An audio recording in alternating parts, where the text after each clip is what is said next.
Di ko nga lubos akalain na may mga nakatira pala dito sa ilalim ng tulay at gilid ng tren. Napaisip nga ako dito sa lugar na to kung paano sila nakakasurvive dahil walang hangin na pumapasok sa loob. Papakita ko sa inyo kung ano ang sitwasyon dito sa labas. Kung nakikita ninyo, ito yung tulay mismo. Ito yung tulay. Pag umapaw to, so lahat ng gamit nila, inaakyat dito sa may dito. Ayan. So, ito yung hindi natin akalain. Ako, although tumira ako dito sa bandang side dito, pero hindi ko talaga alam na may nakatira pala dito.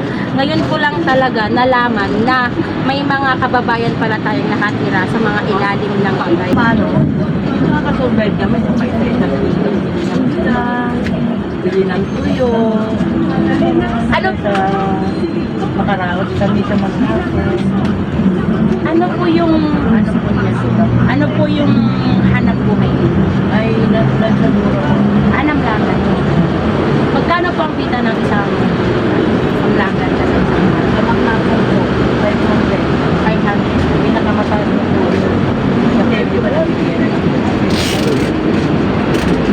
And then dito po sa ilalim ng tulay, paano po yung sitwasyon nyo dito pag tumaas po ang tubig? pag tumaas po ang tubig, nilalabasan namin yung gamit namin yan sa ilip.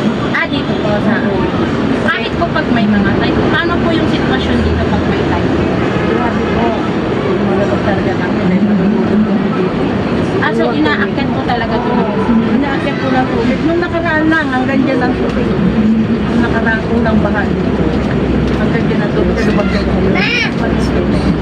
Tapos isang araw, gumana naman. Hanggang dito. Hanggang dito.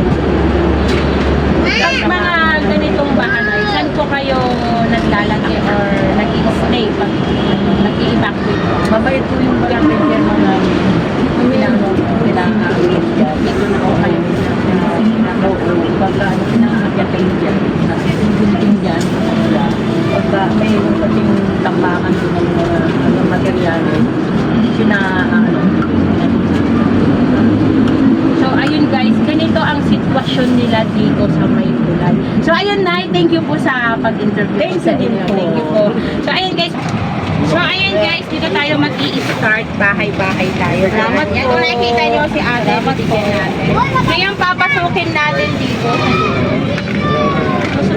At dito na nga kami nagumpisa papasok sa loob at mukhang mahihirapan nga talaga ang mga kapulisan dito kasi sobrang tangkad nila at napakababa talaga ng papasukin namin.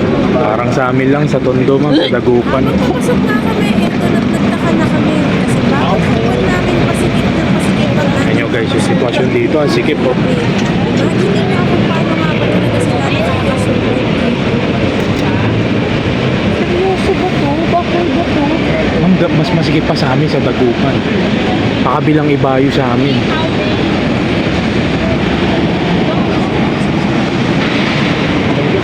Ayan kaya nabigyan sila ko.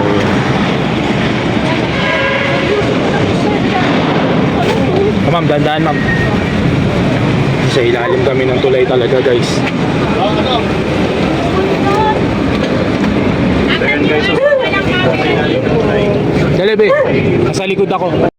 Sa oras na nga to, hinanap ko na kung nasaan yung cameraman namin. Kasi habang papasok kami ng papasok, pasikip ng pasikip at padilim ng padilim.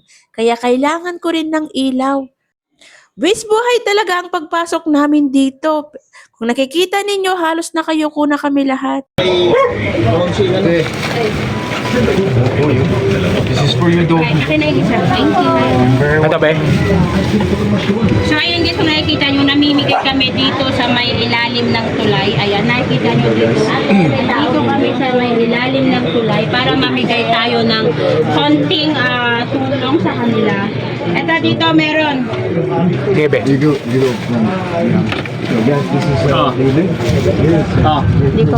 Ayan, nagpapasalamat ako sa kapulisan ng Santa Ana dahil sila ang tumulong sa atin para makapaghanap tayo ng mga deserving person na matutulungan natin sa ating charity. So ayun guys, abangan ninyo yung mga i-upload naming video. Kung nagustuhan nyo itong video na to sa pag-charity natin, sa pagtulong natin sa kapwa, huwag mo kalimutang i-share at i-subscribe ang aming YouTube channel. Thank you!